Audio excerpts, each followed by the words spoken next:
So hi everyone, welcome back to my channel. और आज हम करने वाले हैं part 4 of COQP 04 B.Ed humanities and social science के एग्जाम की तैयारी। आपका ये एंट्रेंस एग्जाम जो है वो कल है एंड वो भी आई थिंक मॉर्निंग शिफ्ट में है, सबसे पहले वाली शिफ्ट में। तो मैंने सोचा क्यों ना आपको मुझे इसका पार्ट 4 भी प्रोवाइड कर दूँ। पार्ट 1 में हमने टोटल 12 क्वेश्चन के करीब किए थे। पार्ट 2 में हमने अराउंड 13 से लेकर 50 क्वेश्चन तक किए थे। Then we have done the part 3 जिसमें हमने 50 से लेकर 59 क्वेश्चन तक किए थे, जो कि हमारे सारे MCQ होते हैं। और मैंने आपको बताया भी था कि कैसे कैसे आपको एग्जाम की तैयारी करनी है एंड कैसे कैसे आंसर आपको याद रखने हैं। सो इस वीडियो में हम करने वाले हैं कुछ और इंपॉर्टेंट क्वेश्चंस, और इसमें हमारा कोई पर्टिकुलर नंबर नहीं है हम कितने करने वाले हैं। इसमें हम सब्जेक्ट वाइज करने वाले हैं, जो कि mainly political science and history, क्योंकि ये जो टॉपिक्स है मतलब पॉलिटिकल साइंस और हिस्ट्री, ये दोनों सब्जेक्ट्स जो है वो सबसे ज़्यादा कवर होते हैं इस पेपर में। तो चलिए करते हैं वीडियो को शुरू। पॉलिटिकल साइंस में हम पहले कुछ क्वेश्चंस कर लेते हैं एंड ये MCQ बेस्ड क्वेश्चन है, और इसके आंसर्स भी जो है मैं आपको वीडियो मतलब हर क्वेश्चन के बाद में जो है बताने वाली हूँ। तो चलिए करते हैं वीडियो को शुरू। सबसे पहला हमारे पास है, which of the following is not a basic feature of a democracy. तो आपके पास 4 ऑप्शन है कि इनमें से कौन सा जो है एक बेसिक फीचर नहीं है डेमोक्रेसी का। तो आप देख सकते हो अच्छे से क्वेश्चन को, और फिर आपको आंसर बताना है मुझे कमेंट्स में। ऑल्सो एक चीज़ याद रखना कि जब भी आप आंसर मार्क कर रहे हो तो पहले ये करो कि कौन सा आंसर नहीं होगा उसको कट करते चलो। अब कौन सा एक बेसिक मतलब फीचर नहीं है डेमोक्रेसी का, यूनिवर्सल एडल्ट फ्रेंचाइज, ये तो एक बेसिक फीचर है। देन हमारे पास है रूल ऑफ लॉ, मतलब लॉ का रूल होगा, वो भी हमारे पास एक है। Single party rule, single party rule तो नहीं है, क्योंकि डेमोक्रेसी में क्या होता है कि बहुत सारी पार्टीज जो है एक साथ रूल करती है। तो इसका हमारे को करेक्ट आंसर डायरेक्टली पता चल गया, that is C, single party rule. आ जाते हैं हम अपने नेक्स्ट क्वेश्चन पे, that is this one. Who is considered the father of modern political science. Father किसको माना जाता है मॉडर्न पॉलिटिकल साइंस, एंड ये तो आपको रटा होना चाहिए दिमाग में। कार्ल मार्क्स इसका आंसर नहीं है, और थॉमस हॉबिस भी इसका आंसर नहीं है, और निकोलो जो इनका नाम है निकोलो पूरा, तो ये भी आंसर नहीं है। इसका करेक्ट आंसर है अरिस्टोटल। अरिस्टोटल जो मॉडर्न पॉलिटिकल साइंस के फादर कहलाए जाते हैं, और ये याद रखना बहुत इंपॉर्टेंट क्वेश्चन है आपके पेपर के लिए। Who wrote the book the social contract. ये मैंने आपको पिछली वीडियोस में भी अपना बता रखा है, आई थिंक मैंने पार्ट 1 या 2 में इसको कवर किया था इस क्वेश्चन को, कि किसने जो है लिखी थी इस बुक को, द सोशल कॉन्ट्रैक्ट, यानी किसने लिखी थी, जीन जेकस रूसो। ये याद होना चाहिए था अगर आपने मेरी पुरानी वीडियो देख रखी है तो। The term secularism in Indian constitution means. Secular का मतलब क्या होता है इंडियन कॉन्स्टिट्यूशन में। पहला हमारे पास 4 ऑप्शन है, नो स्टेट रिलीजन, कि कोई भी स्टेट का रिलीजन नहीं होता, और ये चीज़ सही है। सो इसलिए हमारा इसका करेक्ट आंसर क्या हुआ, no state religion, answer A part. Also आपके पास पार्ट 1, पार्ट 2 एंड पार्ट 3 तीनों के ही जो लिंक्स है वो भी डिस्क्रिप्शन में मिल जाएंगे। तो तीनों को जो है वीडियोस को अच्छे से देख लेना, एंड कोई भी क्वेरी अगर हो, कोई आंसर आपको लगता है नहीं है मैंने गलत बताया, मुझे कमेंट्स में ज़रूर बता देना ऐसा अगर कुछ भी हो, बिकॉज वो जो है मैं सही कर लूँगी, या फिर मैं आखिर में कमेंट वगैरह को जो है इस बच्चे के पिन कर दूँगी ताकि और बच्चों की हेल्प हो सके। Next we have is, who is the current secretary general of United Nation as of 2021। हमारे को ये बताना है कि 2021 के उस पर अगर हम देखें करंट सेक्रेटरी जनरल क्या है, आपको ये बताना चाहिए इस समय का क्या है, एज ऑफ 2021, या आपको ये बताना चाहिए एज ऑफ 2023। मैंने ये आपको पहले का लिया है बिकॉज मतलब टाइमिंग का हिसाब होता है, इसका भी ईयर के हिसाब से ये चूज सिलेक्ट होते हैं, तो इसलिए मैंने 2021 का लिया है।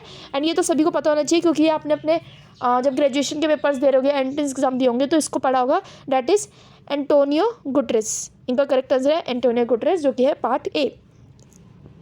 Coming to the next question now, the concept of checks and balances is associated with which political theory? Checks और जो ये balances होते हैं ये किस political theory से linked है? So the answer is liberalism. A party जो है इसका आंसर है liberalism. Coming to the next question, the term bicameral legislature refers to a legislature with how many houses? तो एक जो bicameral जो है legislature है उसमें कितने legislature होते हैं? Bi का मतलब क्या होता है, पहले आपको ये पता चाहिए बाय का मतलब क्या होता है, बाय का मतलब होता है 2, so answer is 2, B part. Next we have is, who is known as the iron lady of Indian politics. Iron lady किसको कहा जाता है इंडियन पॉलिटिक्स का, तो इसका मैं आपको जरूर बता दूँ, बहुत बच्चे ने पता नहीं क्यों करके आते हैं, समझ नहीं आता मुझे, बट इसका करेक्ट आंसर सोनिया गांधी नहीं है। इसका करेक्ट आंसर क्या है, इंदिरा गांधी, ये आपको पता होना चाहिए। Correct answer is Indira Gandhi, lady iron, मतलब आयरन लेडी ने कहते हैं इंडियन पॉलिटिक्स की। Next we have is, which country has the world's oldest written constitution, मतलब कि सबसे ओल्डेस्ट रिटन कॉन्स्टिट्यूशन किसका है। बहुत बच्चे इसका आंसर इंडिया करके आते हैं, बट इसका आंसर जो है करेक्ट इंडिया नहीं है, इसका आंसर है United States, A part. Coming to the next question, the term apartheid refers to a policy of racial segregation and discrimination that was implemented in which country। जो apartheid है ये कौन सी country से implement हुआ था, सबको पता होना चाहिए इसका answer, that is yes, A part, South Africa. Coming to the next subject now, because history आ गया हमारे पास, सब हम हिस्ट्री के क्वेश्चन देखने वाले हैं। First question we have is here is, the industrial revolution begin in which country. Industrial revolution ये भी आ सकता है किस साल में हुआ था शुरू और किस कंट्री में हुआ था। करेक्ट आंसर मैं आपको बता देती हूँ किस कंट्री में हुआ था, that is UK, United Kingdom, जो कि है C part. Coming to the next question now, the Magna Carta. ये मैग्ना कार्टा ना याद रखना, बिकॉज आई रिमेंबर कि आई थिंक BEd के किसी पेपर में बच्चे ने मुझे बताया था कि आया था, मे बी COQP 03 में या फिर 05 में, बट ये किसी में आया था, दिस क्वेश्चन वॉज प्रेजेंट। और मैग्ना कार्टा वगैरह से कुछ रिलेटेड था। आई थिंक इसके कुछ 5 होते ना, मतलब याद नहीं आ रहा मुझे, पर 5 होते हैं इसके मैग्ना कार्टा, और ये ऐसे 5 होते हैं। सो जो इसमें बताया गया कि जो मैग्ना कार्टा जो है वो जो साइन हुई थी 1215 में, is an important historical document date limited the power of which ruler. और इसने जो किसके रूलर की जो है पावर को कम किया था। एंड आई थिंक इसका करेक्ट आंसर है किंग जॉन होना चाहिए, बिकॉज मैंने जब अपने एग्जाम्स की तैयारी करी थी, या सो इसका करेक्ट आंसर है किंग जॉन। मैंने जब अपने एग्जाम की तैयारी करी थी तो आई रिमेंबर कि मैंने इसके बारे में पढ़ा था। Who is often credited with discovering America. तो किसको जो क्रेडिट दिया जाता है कि उन्होंने डिस्कवर किया है अमेरिका को, दैट इज़ क्रिस्टोफर कोलंबस। इसका करेक्ट आंसर याद रखना, क्रिस्टोफर कोलंबस। ये कुछ इंपॉर्टेंट क्वेश्चन है, हिस्ट्री के क्वेश्चन तो आपको आने ही चाहिए, बिकॉज हिस्ट्री एक ऐसी चीज़ है कि या तो आपको क्वेश्चन आता है या तो आपको क्वेश्चन नहीं आता। वो कोई मैथ्स का क्वेश्चन नहीं है कि आप वो फार्मूला लगा के सॉल्व कर लोगे। तो हिस्ट्री में डायरेक्ट यही होता है, या तो आता है या तो नहीं आता। ऐसे ही सेम पॉलिटिकल साइंस, या तो आता है या नहीं आता। ये फैक्ट बेस्ड क्वेश्चन होते हैं। फैक्ट होते हैं मतलब कि आपके पास डायरेक्ट आंसर है। अगर आपको ये क्वेश्चन आता है तो आपके 4 नंबर, और नहीं आता तो मे बी 0, और अगर आप अटैम्प्ट करके आ गए और गलत हो गया तो -1। नेक्स्ट है इस जो फ्रेंच रेवोल्यूशन है जो बिगिन किस ईयर में मतलब बिगिन हुई थी। ये तो आपको पता होना चाहिए कि फ्रेंच रेवोल्यूशन किस ईयर में बिगिन हुई थी। And the correct answer here is 1789। याद रखना, correct answer here is 1789 B part. Next ये क्वेश्चन है, मेरे को लगता है दिमाग का क्वेश्चन है। जैसे कहते हैं ना कई क्वेश्चन ऐसे होते हैं जो फैक्ट है, मैंने आपको बताया कि कुछ फैक्ट बेस्ड क्वेश्चन होते हैं। ये फैक्ट बेस्ड क्वेश्चन नहीं है, ये आपके दिमाग का खेल है। ट्रीटी ऑफ वर्सेल्स जो कि साइन हुई थी 1919 में, इन्होंने खुद ही बता दिया 1990 में साइन हुई थी। तो उस समय जो कौन सी ऑफिशियली वॉर जो है एंड हुई थी। पहले आपको बताना चाहिए कि पहली वॉर कब हुई थी, वर्ल्ड वॉर 1 कब हुई थी, that was between 1914 to 1918। Second war कब हुई थी आपकी, second world war, that was between 1939 to 1945। And third world war आपके आई थिंक ऐसी कुछ हुई थी, आई थिंक 1945 में शुरू हुई थी। मुझे इसका टाइमिंग याद नहीं है। थर्ड वर्ल्ड वॉर मतलब कि कोल्ड वॉर जो एरा चल रहा था उस समय। सो 1991 में आई थिंक वो खत्म हुई थी, बर्लिन वॉर को क्रैश जो हटी थी उसके बाद 1991 में। बट इसको मुझे ये याद नहीं है कि कोल्ड वॉर कब शुरू हुई थी। अगर आपको ईयर याद है तो मुझे कमेंट्स में बताना कि आपको कोल्ड वॉर जो कब शुरू हुई थी। अब इन्होंने बताया कि जो ट्रीटी ऑफ वर्साइल्स है ये ऑफिशियली कौन सी वॉर के एंड होने के बाद साइन हुई थी। अब ये बताओ जब 1919 में साइन हुई है, वर्ल्ड वॉर पता है हमारे को 1 जो थी वो 1914 से 1918 तक की थी, तो उसके बाद कौन सी साइन होगी ट्रीटी, 1919 वाली जो कि है वर्ल्ड वॉर 1। तो इसका करेक्ट आंसर क्या हुआ, A part, world war 1। Coming to the next question now, the Berlin wall, या this one, the Berlin wall which separated east and west Germany was dismantled in which year. कौन सी year में dismantle हुई थी। तो मैंने आपको बता दिया बर्लिन वॉर वाला, बट इसका जो करेक्ट आंसर है वो है 1989, क्योंकि कोल्ड वॉर हम कहते हैं 1991 में वो हुई थी, एंड हुई थी, बट 1989 में ये हुआ था। मतलब बर्लिन वॉल का टूटी थी एक तरह से हम कह सकते हैं, सेपरेट हुई थी उस हिसाब से। ऑल्सो 1991 में इंडिया में कुछ आया था, that is I think globalisation वाला एरिया था, LPG, liberalization, privatization and globalization. This was also coming in India at that time. Then we have is जो Renaissance period है, the Renaissance, a period of great cultural and intellectual change, originated in which country। तो कौन सी country में originate हुआ था। Very easy answer, very easy. अगर आपको answer नहीं आता तो याद रखना, इसको रट लेना, that is Italy. Correct answer is Italy. Coming to the next question now, the battle of Waterloo. Waterloo में से हमेशा क्वेश्चन पूछते हैं mostly, in which Napoleon Bonaparte was defeated took place in which year. ये भी याद रखना है कि कौन डिफीट हुआ था, नेपोलियन बोनापार्टे। तो इनका नाम याद रखना, बैटल ऑफ वाटरलू में कौन हारा था, that was Napoleon Bonaparte. And ये कौन से ईयर में जो है वो टुक प्लेस हुई थी, मतलब कि कौन से ईयर में ये वॉर हुई थी, दैट वॉज इन 1815। बहुत ईजी डेट रहती है 1815 वाली, रट लेना थोड़ा सा, 1815 is very easy date. Next आ जाते हैं हम, ताजमहल का क्वेश्चन है अभी। ये जो ताजमहल है, one of the 7 wonders of the world, was build by which Mughal emperor. भाई ये मुझे लगता है हर बच्चे को आना चाहिए क्वेश्चन। ऑप्शंस नहीं देखना आपको इसके, आप पहले मुझे कमेंट करके बताओ इसका आंसर क्या होगा, और अपने दिमाग में सोच लो कि इसका आंसर क्या होगा।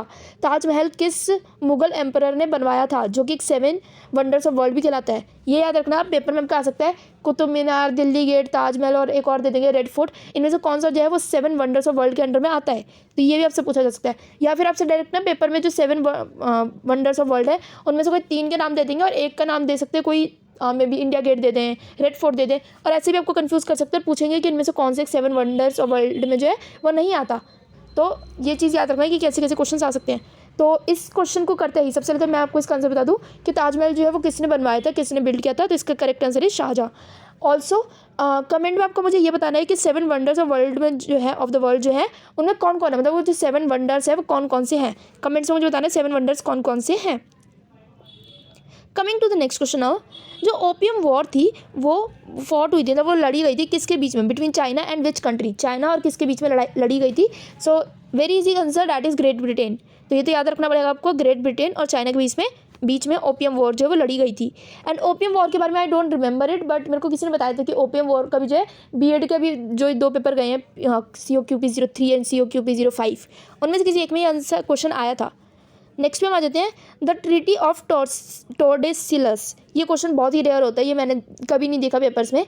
सो ये जो ट्रीटी है जो कि साइन हुई थी 1494 में, उसने डिवाइड किया था new world between which 2 countries, मतलब न्यू वर्ल्ड को जो किस 2 कंट्रीज में डिवाइड किया था। मुश्किल आंसर है इसका, गेस कर लो क्या हो सकता है एक बार को। सो इसका करेक्ट आंसर वैसे है A part, Spain and Portugal.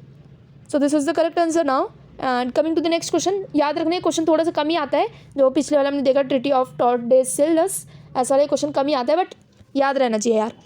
Next question है जो डिक्लेरेशन है of independence which proclaimed the independence of the United states was adopted in which year. तो ये जो डिक्लेरेशन है इंडिपेंडेंस की वो कब प्रोक्लेम हुई थी US में, एंड किस ईयर में अडॉप्ट हुई थी। So that was in, correct answer is 1776। Coming to the next question now, the great wall of China was build to protect the country from invasions by which nomadic group. तो कौन से nomadic group से बचाने के लिए जो है great wall of China को जो है बिल्ड किया गया था, ताकि वो मतलब इन्वेजन से अगर बचा सके नोमैटिक ग्रुप से। So which was the nomadic group. Answer option देख के समझ आना चाहिए आपको, और ये तो आप गेस करो तो भी आप करेक्ट कर दोगे। सो इसका करेक्ट आंसर क्या होगा आपका, ए पार्ट, मंगोल्स। नेक्स्ट क्वेश्चन पे आ जाते हैं, हम पहले क्वेश्चन पढ़ लेते हैं, दैट इज जो बॉक्सर रिबेलियन है, a violent anti foreigner movement to place in which country. तो ये जो एक बॉक्सर रिबेलियन है जो कि एक वायलेंट एंटी फॉरनर मूवमेंट थी, ये किस कंट्री में हुई थी। So the options are this one, and ये इसका आंसर थोड़ा सा डिफिकल्ट होगा ये क्वेश्चन आपके लिए, but the correct answer is China. Coming to the next question, that is the battle of Stalingrad. ये भी कम देखा मैंने क्वेश्चन, आज तक तो नहीं देखा इस टाइप का। बैटल ऑफ स्टेलिनग्राड जो है एक टर्निंग पॉइंट है in the world war 2, was fought between which country, like Germany और किस कंट्री के बीच में हुई थी। So that was between Germany and Soviet union, जो कि आज हम कह सकते हैं USSR उस टाइम का, रशिया इस टाइम का। तो दिस वॉज द वन। एक चीज़ याद रखना, जब वर्ल्ड वॉर 1 हुई थी तो रशिया को क्या बोला जाता था, USSR, यूनाइटेड सोवियत, ऐसा कुछ बोला जाता था। मैं अब तो मुझे याद भी नहीं है, मतलब मेरे को याद है मैंने ग्रेजुएशन के अपने टाइम में ये क्वेश्चन मतलब ये क्वेश्चन तब नहीं, USSR वाला हमने तब याद किया था जब क्लास 11th या 12th में था ना, कोल्ड वॉर वाला era, cold war 1 cold war 2 के बारे में हमने पढ़ा था। कोल्ड वॉर 1 पता है, कोल्ड वॉर के बारे में पढ़ने में बहुत मज़ा आता है, लाइक नाम कंट्रीज कौन सी हैं, नॉन अलाइंड मूवमेंट जो हुई थी I think, non alignment movement कौन था, इंडिया किस में था, नाम में था या फिर USA के साथ था या USSR के साथ था। ये छोटे छोटे क्वेश्चन होते हैं जो आपके पेपर में पूछे जाते हैं। Coming to the next question now, जो अमेरिकन सिविल वॉर हुई थी, ये जो अमेरिकन सिविल वॉर हुई थी वो 1861 से लेकर 1865 के बीच में लड़ी गई थी। ये तो हमारे को बता दिया है, याद रखना कब लड़ी गई थी, 1861 से लेकर 1865 के बीच में। एंड इसका जो प्राइमरी कॉज था बाय विच इशू, तो किस प्राइमरी कॉज की वजह से ये हुई थी। So the correct answer here is slavery, A part इसका आंसर है slavery. Now next question we have is this one, the cultural movement known as the Harlem renaissance flourished in which city. तो ये किस city में जो flourish करी थी, and इसका जो करेक्ट आंसर है that is New York city. Also ये क्वेश्चन मैंने कम देखा है पेपर में, तो it is not that important कि बहुत ज़्यादा इंपॉर्टेंट है, कुछ ऐसा नहीं है। नेक्स्ट पे आ जाते हैं हम, the scientific revolution characterised by advancements in astronomy, physics and biology occur primarily during which century. तो ये किस सेंचुरी के टाइम में जो है अक्कर हुई थी। सो ऑप्शंस भी have is 16th, 17th, 18th या 19th century. So the correct answer is 17th century. ये मैं आपको पता ही, मैं आपको जो भी मैं ये बोल रही हूँ ना, इंपॉर्टेंट क्वेश्चन नहीं है, मतलब ये मान के चलो कि वो पेपर में आज तक नहीं आए हैं, हो सकता है वो ही सारे पेपर में आ जाए, ऐसा भी हो सकता है। ये मत लेके चलना कि नहीं मैम ने तो बोल दिया या फिर मैंने तो बोल दिया कि हाँ ये इंपॉर्टेंट नहीं है, तो करने की ज़रूरत भी नहीं है। जितने क्वेश्चंस मैं कह रही हूँ क्योंकि पहले पेपर में नहीं आए हैं तो मुझे इंपॉर्टेंट नहीं लग रहे हैं, बट क्योंकि इस बार पेपर कई ईजी बनते हैं, कभी टफ बनते, कभी डिफिकल्ट। जैसे अब एमए पॉल साइंस का मुझे पेपर बताया, बच्चे बताया था बहुत डिफिकल्ट था। एमए इंग्लिश का भी बताया था कि डिफिकल्टी लेवल था थोड़ा बहुत, इतना नहीं था बट डिफिकल्टी लेवल उसका भी था। बट एमए पॉल साइंस का बच्चों ने मुझे बताया था कि थोड़ा ज़्यादा उन्हें डिफिकल्ट लगा था। और बीएड का जो ये COQP03 था ये भी डिफिकल्ट लगा था। COQP05 बच्चों ने बताया था कि उसमें दिमाग थोड़ा सा ज़्यादा लग रहा था, बट पेपर ईजी था, काफ़ी ईजी लेवल में था। लास्ट क्वेश्चन में हम आ जाते हैं इस वीडियो की, डैट इज़ जो पार्टीशन है इंडिया एंड पाकिस्तान का वो किस ईयर में हुआ था। मुझे नहीं लगता ये भी अब किसी को बताने की ज़रूरत है कि किस ईयर में हुआ था, ये तो आपको खुद आंसर जो है मुझे कमेंट्स में बताना है। जो पार्टीशन हुआ है इंडिया और पाकिस्तान का वो किस ईयर में हुआ था। 4 options you have 1945, 1947, 1950 and 1960। India और पाकिस्तान का पार्टीशन किस ईयर में हुआ था, मुझे कमेंट्स में ना ये नहीं चाहिए गलत आंसर, क्योंकि ये क्वेश्चन एक ऐसे है जो कि पेपर में आपके नहीं आएगा। आई नो दिस, ये क्वेश्चन आपके पेपर में नहीं आएगा, चाहे कितना भी इजी लेवल पेपर बन जाए, पर ये क्वेश्चन नहीं आ सकता पेपर में। बट द थिंग इज कि 1947 है आंसर इसका, 1945 है इसका आंसर, 1950 है या 1960 है। अब ये मुझे आपको कमेंट्स में बताना है। इसी के साथ वीडियो को एंड करते हैं। ऑल्सो कोई भी बच्चा ऐसा है जो कि अर्न करना चाहता है विदाउट एनी इन्वेस्टमेंट, उसके लिए मेरे पास एक ऐप है, उसका लिंक मैं दे दूँगी डिस्क्रिप्शन में, अगर मेरे को याद रहा तो हो। मोस्ट ऑफ द टाइम मैं भूल जाती हूँ उसके बारे में। बाकी तो मैंने आपको part 1, part 2, part 3 and this is the part 4 of the video. And इसके बाद आई एम नॉट प्लानिंग कि अब मैं आगे पार्ट 5 बनाने वाली हूँ, बिकॉज अब आपको कल पेपर आपका, तो अब थोड़ी सी तैयारी। अब आप जो है इन चारों वीडियो को तो मैं खुद कहूँगी पेपर से पहले अगर आपने इन चारों वीडियोज़ को 2 बार नहीं देखा तो ये तो समझ लेना कि आपका पेपर रह जाएगा कहीं ना कहीं से, तो इसलिए अच्छे से देख कर जाना। वीडियो को लाइक कर देना, चैनल को सब्सक्राइब जरूर कर लेना। इंस्टा पे फॉलो करना चाहो तो वो भी कर सकते हो, बाकी लिंक अगर दिया होगा मैंने तो, बिकॉज इंस्टा पे भी मेरे को ज़्यादा पता नहीं है क्योंकि मैं एक्टिव नहीं हूँ वहाँ पर। And all the best for your exams. कल आपको क्या करना है, तो एडमिट कार्ड अपना फोटो स्टेट लेकर जानी है। ब्लैक एंड वाइट चल जाती है, जिस भी बच्चा पहली बार पेपर देने जा रहा है तो black and white photo state चल जाती है। थंब इम्प्रेशन घर से लगा कर जाना, फोटो घर से लगा कर जाना। साइन कहीं पे करने की जरूरत नहीं है, पूरे एडमिट कार्ड पे वो सेंटर पे जाकर ही करने हैं। सेंटर पे मोस्टली मास्क वगैरह आपको मिल जाएगा, पानी के चांसेस कम होते हैं मिलने के, तो इसलिए अपनी पानी की बॉटल वगैरह जो है कोई भी साधारण सी कोई कोल्ड ड्रिंक की बोतल हो जो बिल्कुल वैसी हो, इनविजिबल टाइप, वैसी ट्रांसपेरेंट बॉटल लेकर चले आना। पेन आप ट्रांसपेरेंट लेकर जा सकते हो, और नहीं लेकर जाओगे तो आपसे बोल देंगे कि पेन रख कर बैग में, हम आपको अंदर से पेन दे देंगे। So this is the whole update. कोई भी क्वेरी आप कमेंट से पूछ लेना एंड चैनल को सब्सक्राइब कर लेना। वीडियो को लाइक करना मत भूलना एंड बाय बाय।